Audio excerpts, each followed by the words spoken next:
Okay, I am making another sea glass Christmas tree. I have all my sea glass. This is all icky because I pulled apart probably the ugliest sea glass Christmas tree I've ever done. I think it was the first one I've ever done, and it was awful, ugly, horrible. I finally pulled them all out. It was painstaking. So I'm going to reuse them because these are going to go into the styrofoam and be hidden. So I got my glue gun, my glue sticks, my styrofoam form, and my my recycled sea glass. Okay.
Okay, so we're done, but now there's all these icky hot glue gun strings everywhere.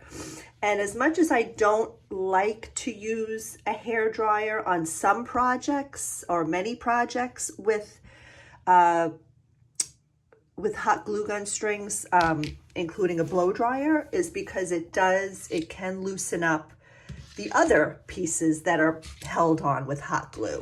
Okay, but for something like this, where it's really in there in the styrofoam, it should not affect those pieces, but it should definitely get rid of all those annoying stringies. So I just have a standard blow dryer. I have it on the hottest setting. And I'm just gonna blow all around.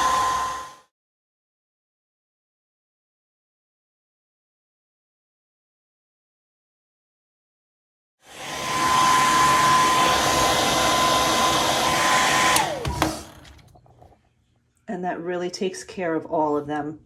Really is an amazing little trick. So there you go.